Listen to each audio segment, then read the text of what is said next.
நிகழ்வுகள் தொடர்கிறது.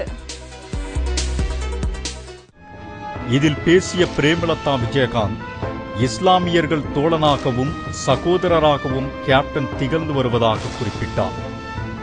புதுக்கோட்டையை புதிய கோட்டையாக மாற்றுவோம் என்று இடைத்தேர்தலில் கூறிய அதிமுகவினர் தற்போது இந்த பக்கம் எட்டிக்கூட பார்க்காததை அவர் எடுத்துரைத்தார். இப்பொழுது சகோதரர் ஜஹவர் சாதிக் அவர்கள் ஒரு உணர்ச்சிகரமான ஒரு பாடலை பாடினார். உண்மையே சொல்ற, எங்க மெய் சிலிர்த்தது, உடல் சிலிர்த்தது. ஏன்னா இது போன்ற நல்ல உள்ளங்களின் பிரார்த்தனை என்றைக்குமே வெற்றி பெற்றிருக்கிறது என்பது வரலாறு என்பதை நிரூபிக்கக்கூடிய அளவு எந்த ஒரு இது இல்லாம அவர் பாடின பாடல் நிச்சயம், அவருடைய வார்த்தைகள் நிச்சயம் ஜெயிக்கும் அப்படின்னு முதல்ல இங்க தெரிவித்துக் கொள்கிறேன். அதே போல இன்னைக்கு புதுக்கோட்டை அப்படின்னு சொன்ன உடனே, புதுக்கோட்டையை இடைத்தேர்தல் நடந்த பொழுது இங்கு இருக்கிற அனைத்து கிராம பகுதிகள் எல்லா பகுதிகளுக்கும் ஒரு இடம் இல்லாமல் நேரடியாக சென்று மக்களை சந்தித்தது எனக்கு இன்னும் ஞாபகத்தில் இருக்கு. இன்னும் 2 மாதம் கூட ஆகல இடைத்தேர்தல் முடிஞ்சு. ஆனா ஆளும் கட்சியினர் என்ன சொன்னாங்க, அப்போ இந்த புதுக்கோட்டையை புதிய கோட்டையாக மாற்றுவோம் அப்படின்னு சொன்னாங்க. மக்களுக்காக மக்கள் பணி என்ற 2 திட்டங்களையும் இன்னைக்கு கேப்டன் தமிழ்நாடு முழுக்க செய்து கொண்டிருக்கார். இஸ்லாமிய சகோதரர்களுக்கு கேப்டன் அவர்கள் உதவியை வழங்குகிறார் என்று கேட்கும் போது மிகவும் சந்தோஷமா இருக்கு. இன்னைக்கு கேப்டன் திட்டத்தை அறிவிச்ச உடனே ஒரு 750 கோடி நேற்று அறிவிச்சிருக்காங்க முதல்வர். எதுக்கு? நகராட்சி மாநகராட்சிக்கு வளர்ச்சி திட்டங்களுக்கு. ஏன் 1.5 வருஷம் என்ன பண்ணீங்க?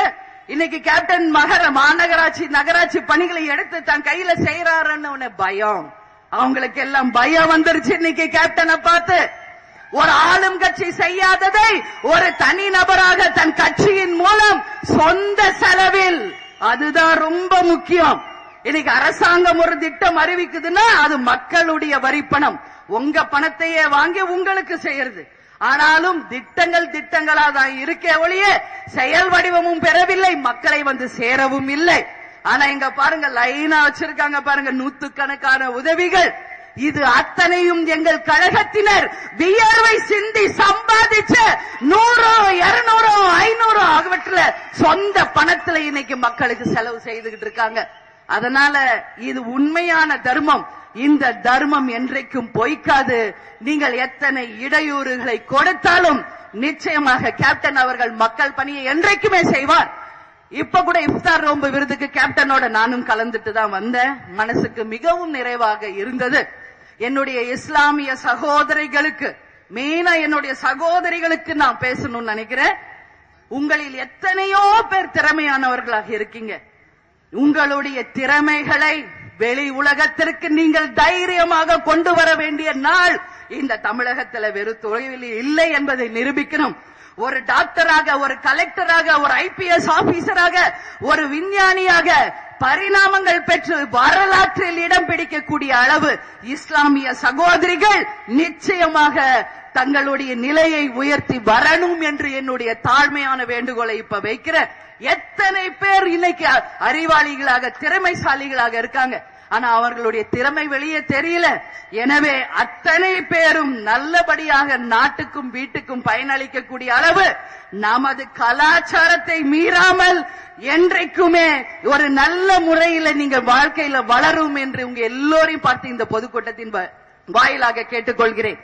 அதே போல இந்த கூட்டத்திற்கு வந்திருக்க எல்லாருக்கும் எனது இருகரம் கூப்பி எனது நன்றிகளை தெரிவித்துக் கொண்டு, இயன்றதை செய்வோம், இல்லாதவர்க்கே ஜாதி மதம் இனம் மொழி எல்லாவர்க்கும் அப்பாற்பட்ட தேசிய முற்போக்கு திராவிட கழகம் என்றைக்கும் தன்னுடைய மக்கள் பணியில இருந்து ஓய்வு பெறாது. அந்த பணி தொடரும்.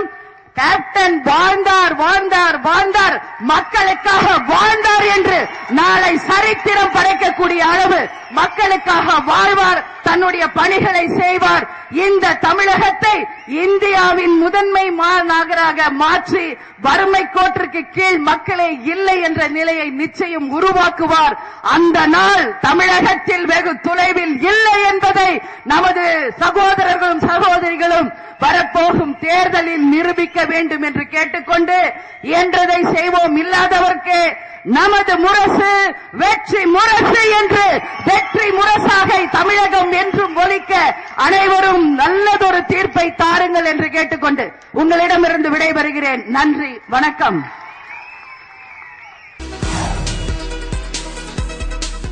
சிறிய இடைவெளிக்கு பிறகு நிகழ்வுகள் தொடரும்.